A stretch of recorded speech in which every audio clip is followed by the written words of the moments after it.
Heute möchte ich euch Tool Nummer 4 verraten. Es ist eines der Sachen, die mir sehr geholfen haben, das letzte Jahr zu meinem Jahr zu machen, sich inspirierende Menschen zu suchen, die als ein Vorbild dienen. Schaut euch das Video an, wenn ihr wissen wollt, was das Prägendste war in dem Video Jahresrückblick 2017. Das werde ich euch hier oben verlinken. Und Tool Nummer 4 war, sich inspirierende Menschen zu suchen, die als ein Vorbild dienen. Und ich möchte euch jetzt 4 große Vorbilder oder 4 große inspirierende Menschen nennen. Und Nummer 5 ist dann nicht eine Person, sondern das sind dann verschiedene Personen. Aber da gehe ich gleich drauf ein. Aber es ist halt wichtig, die Nummer 5 von den anderen 4 zu unterscheiden. Nummer 1 ist Lilly Singh, beziehungsweise I, Superwoman I.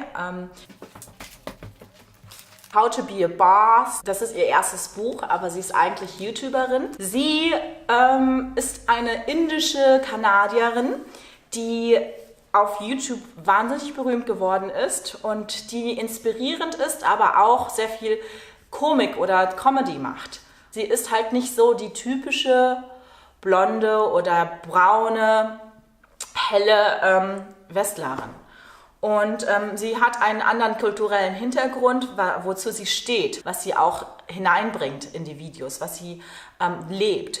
Und das finde ich halt so schön, das halt mit hineinzubringen, dein Ganzes hineinzubringen. Das, was dich ausmacht, ist ja auch in deiner Kultur verankert. Und das ist es, was ich gesehen habe, was halt möglich ist. Wo ich früher gedacht habe, du musst halt immer so deine straighte Schiene fahren, du musst halt das machen, was die anderen halt auch machen. Ich meine, egal was ich mache, es gibt immer eine große Menge an Menschen, die es gleich machen. Und dann gibt es aber auch ganz viele Einzelgänger, die es anders machen und die es auch hinbekommen.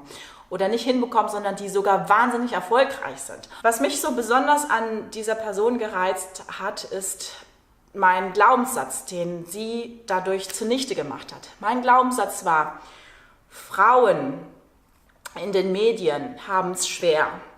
Mein Glaubenssatz war, Menschen mit einem anderen ethnischen Hintergrund als die sogenannten weißen Westler haben es schwer.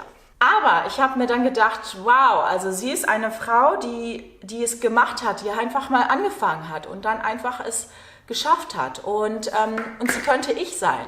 Und das ist ja ganz oft so, wie bei den YouTubern. Das könntest ja alles du sein. Die Person könntest ja, deswegen verbinden wir uns ja so, weil wir so normal sind.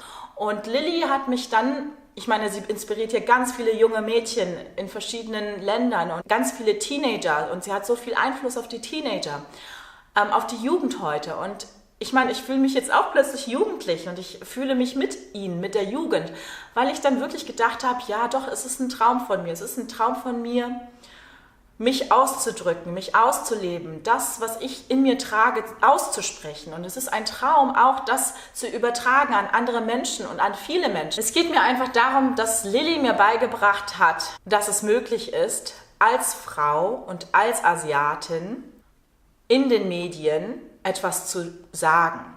Und das kannst du selbst entscheiden, indem du zum Beispiel YouTube machst und nicht darauf angewiesen bist, einem anderen großen Unternehmen zu gefallen.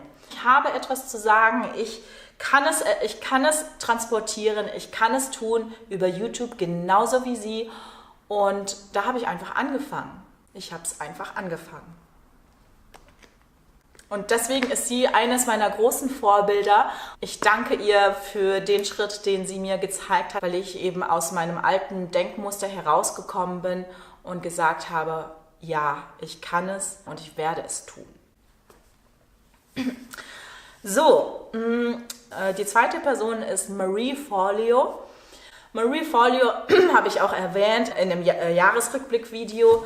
Sie ist eine Frau, die auch medial im Internet unterwegs ist, mit einem Online-Business-Programm, aber auch mit einem YouTube-Channel, Marie TV nennt sich das, in dem sie halt einfach auch meinem Verständnis von Business und von Erfolg eine andere Wendung gegeben hat. Du kannst du selbst sein, ohne halt immer so dieses typische männliche Businessmodell zu verfolgen.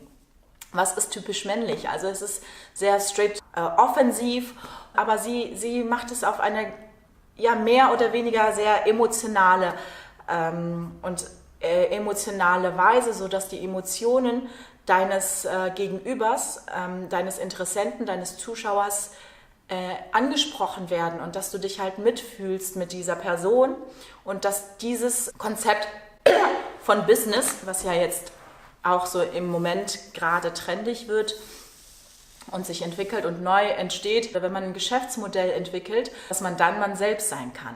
Das ist das, was mir die Möglichkeit gegeben hat, ist mich nicht so völlig von dem Business-Gedanken zu trennen und zu sagen, ich muss etwas erschaffen, das ein Business ist, sondern ich und das Business, wir sind eins. So.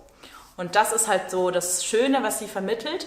Und gleichzeitig ist das eine, was sie mir vermittelt hat, noch wichtiger. Und zwar ist es halt einfach anzufangen, ohne dass du dich bereit fühlst. Denn oft haben wir das Gefühl, wir müssten uns bereit machen, wir haben zwar eine Idee und wir wollen halt das umsetzen, aber wir fühlen uns nicht bereit. Wir wollen uns bereit machen, wir wollen uns wir wollen uns immer informieren, wir wollen alles herausfinden, wie wir das machen, aber das Machen, das kommt dann zu kurz. Also sie hat mich dann emotional sozusagen dazu gebracht, zu sagen, okay, ich bin nicht bereit, aber ich fange jetzt einfach an. Mit meinem Kochkurs, das, was ich noch vor YouTube gemacht habe. Und das hat dann natürlich verschiedene Sachen ins Rollen gebracht, sodass ich jetzt bei YouTube gelandet bin. Und es geht natürlich auch weiter. Aber es macht mir wahnsinnig Spaß, halt auch YouTube zu machen, weil das etwas ist, womit ich meine Gedanken teilen kann, weil das etwas ist, wo ich das Gefühl habe, dass es sinnvoll ist. So, die Person Nummer 3 ist Tony Robbins. Tony Robbins und Marie Forleo kennen sich und sind auch Freunde. Tony Robbins hat einen Film gemacht, der nennt sich I'm Not Your Guru. Den werde ich auch unten in der Infobox verlinken. Und das ist ein Film, eine Dokumentation. Also es ist kein Film von Tony Robbins, sondern es ist ein Film über Tony Robbins, der ein Event organisiert jedes Jahr und in dem es darum geht, halt natürlich Veränderung hervorzurufen, Denkmuster zu verändern, deinem Leben einen Push zu geben und sozusagen einen Wendepunkt in dein Leben zu kreieren. Dieser Film hat mich so berührt, weil ich mich natürlich identifizieren konnte mit den Menschen, die dort waren, die halt ganz viel Hoffnung haben, die an sich selbst glauben, aber irgendetwas sie daran hindert, ihre Träume zu verwirklichen. Der Tony Robbins schafft es halt dazu, sich selbst als sozusagen die Hauptrolle deines Films oder deiner Vision zu gestalten. Das heißt, er schafft es halt, die Menschen dazu zu bringen, der Kapitän eines Schiffes zu sein und halt nach vorne zu schauen. Und das hat mich so fasziniert, diese Kraft, die er hat, diese Gestalt, also einfach dieser Mensch, seine Stimme, sein Körper, seine Männlichkeit, also seine Dynamik, seine Energie, die er mitgibt den Menschen und diese Kraft, die er in sich trägt, diese Kraft, die von wo auch immer sie kommt, die da ist, die hat mich so fasziniert, so bewegt, so berührt, dass ich gemerkt habe, diese Kraft, die ist auch in mir. Er ist halt wirklich so ein Mensch, der auch Zweifel hatte und der nicht wusste, was er mit seinem Leben machen sollte, aber der es geschafft hat, etwas Tolles daraus zu kreieren und ich glaube, dass ich es auch kann. Und darum ist Tony Robbins so wichtig für mich. Punkt Nummer 4 sind TEDx-Talks, also TED-Talks, TEDx-Talks. Es sind ganz gewöhnliche Menschen wie du und ich, die etwas zu sagen haben. Und die sind wahnsinnig inspirierend, diese Videos.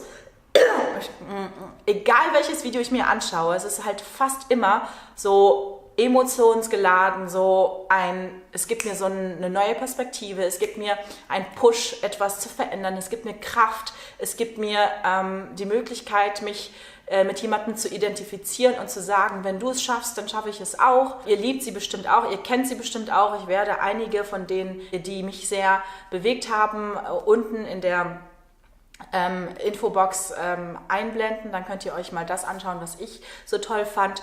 Und Nummer 5 ist unter anderem Julian Bam, aber auch verschiedene andere deutsche YouTuber. Was mir Julian Bam vermittelt ist, dass du auch mit der deutschen Sprache, weil ich bin ja sehr englisch-amerikanisch orientiert, das alles, was ich jetzt genannt habe, kam alles aus Amerika. Aber Julian Bam, das ist halt ein Deutscher und das ist ein nicht komplett Deutscher. Ich meine, der hat ja, eigentlich ist er gar nicht, also wie man es halt nimmt. Ne? Seine Mutter ist Asiatin, sein Vater ist Tscheche. Er lebt hier in Köln also ich fühle mich verbunden mit ihm. Und du musst halt nicht so global, also du kannst global werden, aber du kannst halt einfach da anfangen, wo du gerade bist. Und das ist es halt mit Deutsch. Und das ist halt das, was er mir halt mitgeteilt hat, was für mich halt so wichtig war. Und dann gibt es aber auch verschiedene andere YouTuber, die Glücksdetektivin Mami Seelen und wie Isabeau. Und ich dachte mir so, und diese 3 Kanäle, nenne ich jetzt nur als Beispiel, sind Kanäle, wo ich mir gedacht habe, das kann ich auch. So, ob ich das jetzt wirklich will, ob ich jeden Tag halt wie die Glücksdetektivin halt jeden Tag darüber reden möchte, was mir verhilft, glücklich zu sein, was mich verhilft, mich weiterzuentwickeln oder meinen Alltag darstellen möchte oder meine Familie darstellen möchte oder das, was mich beschäftigt als Mutter, das ist halt eine andere Frage. Aber ich dachte mir, wenn die mit solchen Themen ein bestimmtes Publikum erreichen kann, dann kann ich mit dem, was ich zu sagen habe, es auch. Und was macht mich aus? Die Rolle der Frau in unserer Gesellschaft heute, Vereinbarkeit, was auch immer, wie man es auch nennt, von Beruf und Familie, Selbstverwirklichung und Ansprüchen der Gesellschaft. Dieses ganze Suchen und Finden, das ist halt das, was mich ausmacht und ich möchte halt gerne das mit Leichtigkeit erleben.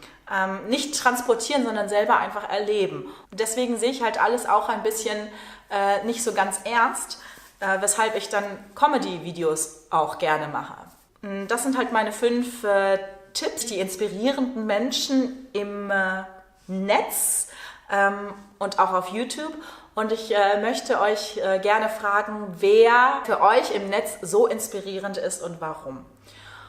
Ja, vielen Dank fürs Zuschauen. Ich wünsche euch einen wundervollen Tag. Ich befinde mich zurzeit im Urlaub in China, wo es kein YouTube gibt.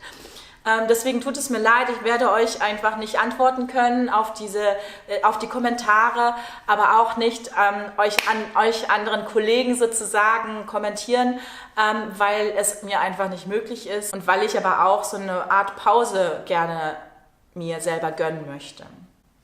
Ich wünsche euch also noch ganz wunderbare Tage und ein schönes Wochenende und bis zur nächsten Woche. Tschüss!